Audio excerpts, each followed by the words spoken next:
What's up everyone? Welcome to the video. Today we're going to take a look at how to replace the cabin air filter in a 2025 Honda HR-V.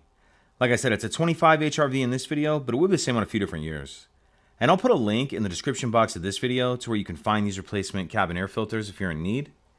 So our cabin air filter is going to be located behind the glove box. In order to get to it, we need to open our glove box. And if we take a look on the right hand side, there's this latch right here. I'm just going to push this latch down to unhook it like that. Now we need to fold the glove box down, and there's two stops that are preventing it from coming down. You can see one right here that I'm touching with my finger, and there's another one just like it on that side. So in order to get those stops to clear, I'm going to push towards the center of the glove box so that stop can clear. If you have both your hands free, you can do these both at the same time. Same thing, go that. And once this folds down, it's just sitting on these hinges. It'll come off. That's fine. Now taking a look behind here, this item right here that has this up arrow on it, this is going to be the access door to the cabin filter. There's a clip on either side that'll just push in, and then that access door will come off like that.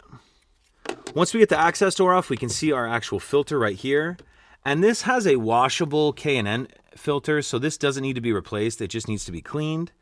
But when you put your new filter in, a lot of you probably won't be using this kind of filter.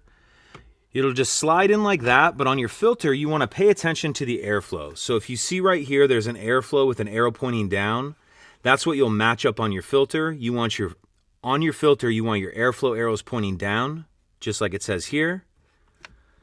Once you have your new filter installed, we can go ahead and put our access door back on, and you can tell which way this goes on because there's an arrow with up on it. So you just line that with it going up.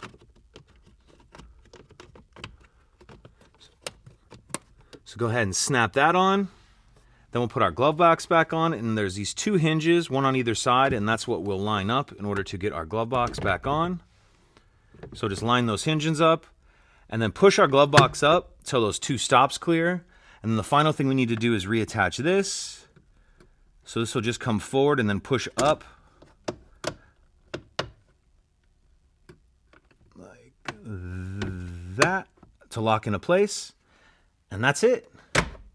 If you have any questions, please let me know. If you could take a second to like and subscribe, it helps us out, and I'd appreciate it. Thank you.